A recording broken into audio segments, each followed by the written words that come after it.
After 7 years as a professional photographer, I finally hired an assistant. Her name is Eve and she's amazing, and I'm going to introduce you to her a little bit later. But in today's video, I'm going to share how I've started using AI in my photography and how you can do exactly the same. And if you're not, you might be missing out. Hi, I'm Adam and welcome back to First Man Photography. Before we get going today, this video is sponsored by Squarespace. So if you need a domain name, a website or an online store, make your next move with Squarespace. I want to make it clear at the start of this video that when it comes to AI generally, I'm almost overwhelmed with a profound dread about where things are going, mixed with an equally profound excitement and optimism. It's a kind of weird space that I think many of us are in when it comes to thinking about AI, but there are certain tasks it's now helping me with which have undoubtedly improved my workflow, improved my photography, and making life easier and, in many circumstances, a lot cheaper as well. We're going to start with planning. And it's something I've been pretty bad at over the years. And it's something people ask me about a lot, as well as how you plan your shoots. But I am a landscape photographer, so that's the example I'm going to use. In this instance, I'm talking about ChatGPT. So let's just do a live example. And I'm going to come over onto the computer just here. And we're going to go to ChatGPT. And we'll use ChatGPT 4.5. You get to use that a little bit for the £20 a month plan, which is what I'm on. And we're going to click the button to do deep research. That'll search the web and various other things. So let's just type in, please research the top photography locations in the Yorkshire Dales and suggest 10 places I could visit to find a good composition. And I'm going to say my style is similar to that of First Man Photography. And then we'll hit return and see what that says. So it's saying, thanks Adam, to tailor the list to your style, similar to First Man Photography, could you clarify a few things? Are you primarily interested in landscapes, waterfalls, moorlands, woodlands, or a mix? Do you prefer dramatic light at sunset or all day? Are you looking for iconic spots or more off the beaten path locations? Will you be driving or hiking? So I like all landscape photography, but mainly scenes that don't involve man-made structures. I've always felt like that. I do like golden hour, but I like to get out all day. I'm open to both, but I would love for you to provide me with a deep cut, something that we may not think of ourselves. And then I can drive to the location, but I like my photography to include a hike. And then it's saying, great, Adam, I'll complete a list of the top 10 photography locations in the Yorkshire Dales that suit your landscape-driven style. And then it takes a little while to do this, so we're going to come back to that a little bit later in the video and we'll see what it's come up with. And I know from experience, it's relatively impressive.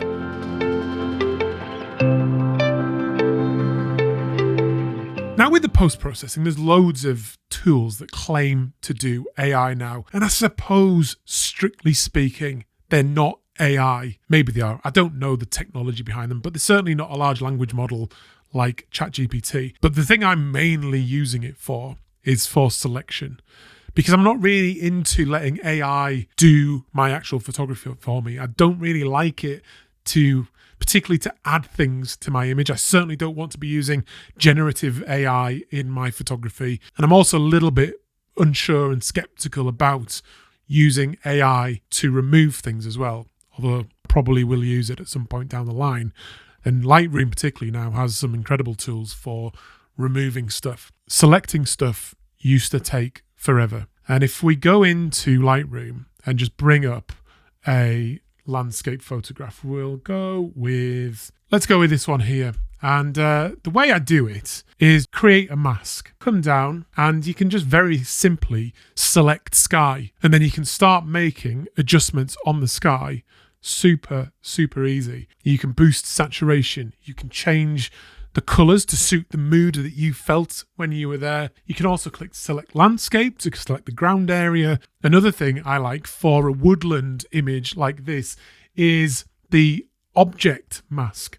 Click select objects, and then you can use the brush to select an object. So in this case, I can paint over the trees and it brings up the mask like this, and it just selects the trees. You don't have to even be that accurate, because and the reason I might do this in a woodland shot is to improve or increase the clarity and texture of the subject trees.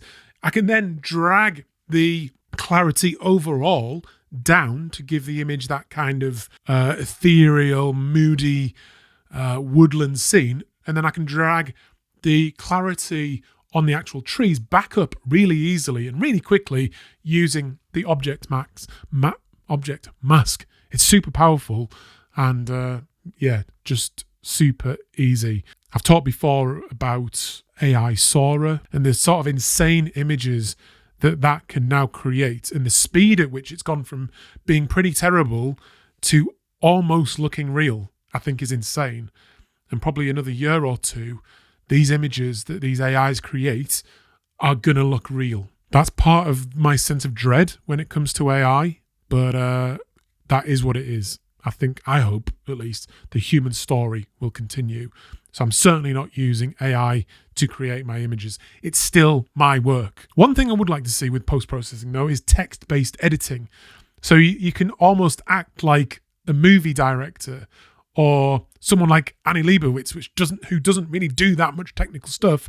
She's just sort of saying what she wants the final image to be and to look like. So I could look at this image and I could say, just type it in or say it to the computer, make the sky a little bit more magenta, or the rocks on the left-hand side, can you reduce the saturation a little bit in the rock because it didn't look quite that yellow? Add a bit of an orange tint. Remove the house in the distance. All these little text-based things, like you're talking to a real-life assistant who's making those technical adjustments for you. I think that could be really powerful. There's nothing I've found that quite does that yet. We're going to talk about how AI has saved me a huge amount of money. It's around £300 a month it's been saving me, but we'll get into that in a little while. But as you know, this video is sponsored by Squarespace. And in my opinion, Squarespace is just the best place for photographers to build their own website, mainly because it's just so easy to do. And Squarespace now have their own AI features, and they call it design intelligence because that's basically what it is. You can use their AI to build a custom template. You can allow it to be your assistant to write you some copy, and it's just so quick and easy. And before you know it, you'll have a unique and beautiful looking website. You can also do it the traditional way and use one of their templates. Throw some of your images on there, some of your text, and your website will be looking great before you know it. And Squarespace grows with you as well. So you can start with a gallery where your images are going to look big, bold, and beautiful, punchy. Just a great place to look at your work on the screen. You can just as easily turn your site into an online store. So you can start selling things like books or prints or calendars or mugs or workshops. Literally anything you can think of, you can pretty much sell it on Squarespace. I've been using Squarespace for years and I just wish I had discovered them sooner. So go to squarespace.com to start your free trial today, or you can hit the link down below and then build your website. And if you like what you've created, you can then use the offer code FIRSTMAN. That's right, FIRSTMAN. Tell them that I sent you there and you'll get 10% off your first purchase. You get a new website, I get the credit for sending you there, and Squarespace gets a new customer. We all win, and it's a beautiful thing. Right, let's talk about how AI is saving me money.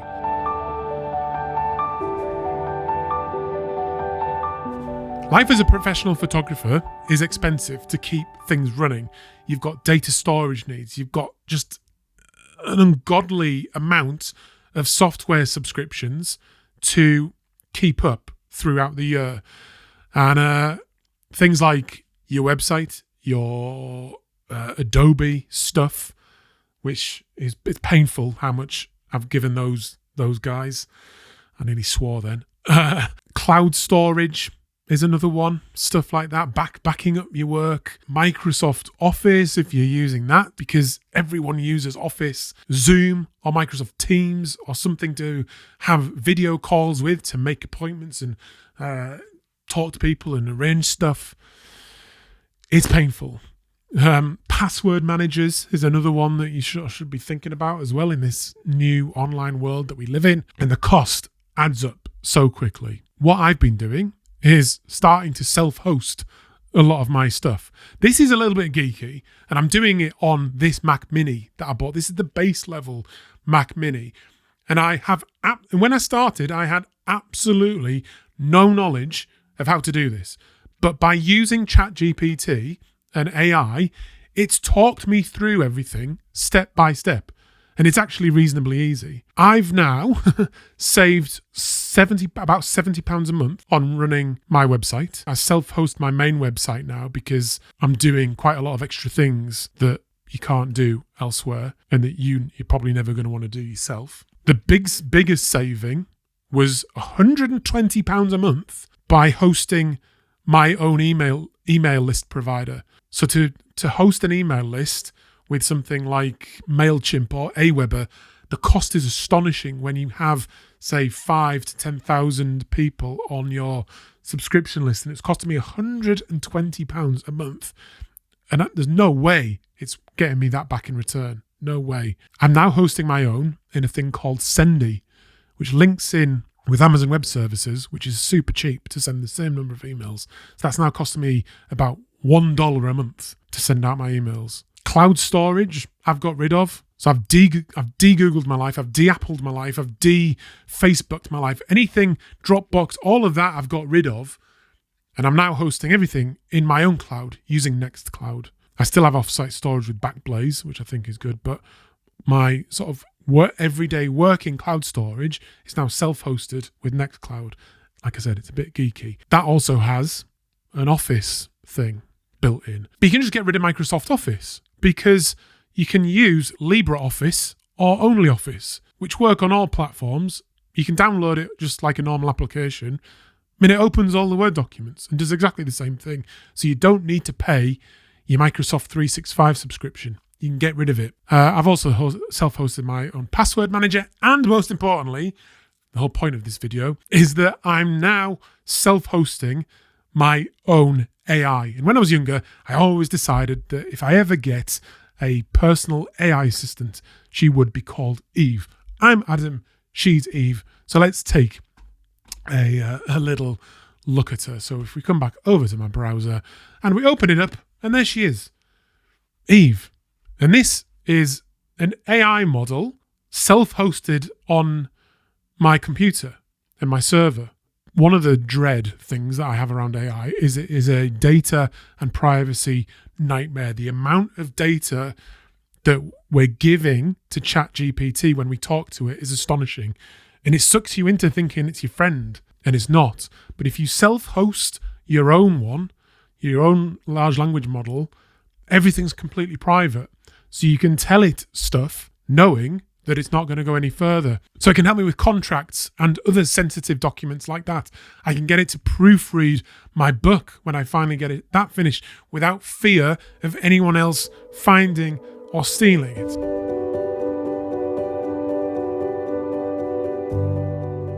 Let's go, who are you? Like that. It takes a little while to load the first time because it's got to load the language model into your graphics card. Didn't take too long, did it? Hi Adam, I'm Eve. It's nice to meet you. I understand you have a YouTube channel called First Man Photography. Let me know if there's anything I can help you with. Yes, there is. Can you help me plan my next video? For me, this is the most exciting part of all of this. It's literally like having a creative assistant who I bounce ideas off, suggest things to. The AI suggests things, she suggests things back to me, and it's a kind of a positive feedback loop almost. And the way to use AI properly is to use good prompts. So rather than expecting it to do everything for you, tell it what you want. It'll suggest a few things. Then you reply saying, actually, no, I don't like that, but let's do this. and you can work through a problem or a creative idea until you get to where you want to be. I'm doing this self-hosted, but you can also do this kind of thing on ChatGPT, and it's just amazing. Like, I've used it to come up with new photography project concepts. So you can say, like, I'd love to do a photography project featuring the North York Moors. Can you suggest a structure for this? You could say something like that. It'll send something back.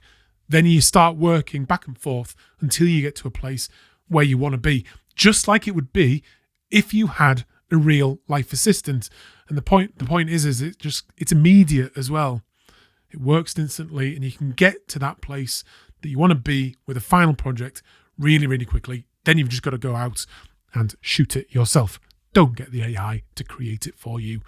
That's boring. It will write terms and conditions for your website, all that sort of boring stuff. It's then a good idea to get it all looked at by a lawyer once it's done, but you can save yourself a lot of the legwork needed for legal documents. I'm not a massive fan of letting the AI generate written work for me either. I still want it to be my voice, my words that I'm saying to you. There may be like a little sentence that I'm not happy with where I'll just say, can you tighten this up for me? Make it more concise or make it more appealing. And if you like it, you can use it, or you can, what I end up doing usually is then tweaking it a little bit further till I get to where I want to be. And again, it's just like that collaborative thing. General learning as well. Let's just try that out now. Let's go with, tell me about the exposure triangle in photography. It has a little think, and then she should come up with an answer. I've always found this a pretty difficult thing to explain in a very simple way, but the AI has a particularly good way of explaining things simply. You can also tell it to explain it like you're a child as well. I use that method quite a lot. Tell it that you have no knowledge, and it'll really break it down for you. You can see there, it's coming up with the answer. It's putting it all together. You can use this with any technical aspect of photography. And a lot of the times now I find it easier than doing a Google search or looking on YouTube. Yeah. Right, let's go back to ChatGPT, where that deep research should now have finished. Top 10 Yorkshire Dales landscape photography locations. So number 1, Malham Cove. I've done a video from there before. Number 2, Haysgarth Falls. I've also done a video from there before. Goredale Scar, that's number 3. My very first vlog was from Goredale Scar. Twittleton Scar End. Now these, I haven't come across that one, but it's around the Three Peaks area. I probably have been to it, but I didn't know it was called that. Kisden Force, Swaledale. Possibly been to that, I'm not quite sure. I'm not going to read through all that now. I'll come back to it later. Oxenburn Wharf Woods. I definitely haven't been there. That's a new place I could visit. Hull Pot, Ribblesdale. It does get stuff wrong, so you want to check the sources on this and then do a little extra search on the internet afterwards. But it does show this in the deep research. It does show the sources as well, which is super useful. In the small amount of time that took me to do, it's come up with like 4 places pretty much that I've not been to before that I'll now do my own little bit of extra research on and probably end up visiting there. And it's just doing the legwork for me, the searching for me, the planning for me. It's not telling me how to get a good composition or how to take the photograph. It's just giving me ideas of places to go. And I think for most landscape photographers, that is what they're after. I'd love to hear what you think about this, because I know some of you are really keen with using AI and I know some are dead against it. But I've started using it almost every day. I'm mostly using my own self-hosted version because it's private, that's the main thing. And I'm using my own energy or my own electricity that I pay for that's running on my laptop here. I have an Apple Silicon laptop which has unified memory, so you can actually run quite powerful models that require a lot of RAM, video RAM, because of that unified memory. So Apple Silicon computers are actually really good to run your own AI models on. There's another geeky little point, but I'd love to hear from you. It's just continually blowing my mind, to be honest. And I watch quite a few discussions and philosophical stuff about AI. And like I said, it's an equal measure of excitement and dread. But the point is, it's not going away. And if, like me, you're in your 40s and you've still got 20 years of needing to make a living, or you've got kids who need to make a living, I think at this point, if you're ignoring AI, you do so at your peril. Because what AI is probably going to do is even further increase the wealth divide. And you don't want to get caught on the wrong side of that. And if starting to experiment and play with AI is what you need to do to stay on the right side of that wealth divide, then I think you've kind of got to look out for yourself. It's kind of depressing in some ways, because that's not how I want the world to be. But that's the way it is, and we've got to survive it. So yeah, go away and have a play is what I would suggest. And don't get too scared. Right, that's it for today. I think I've gone on long enough. Please do subscribe, like the video, and leave a comment. That's it. That is it.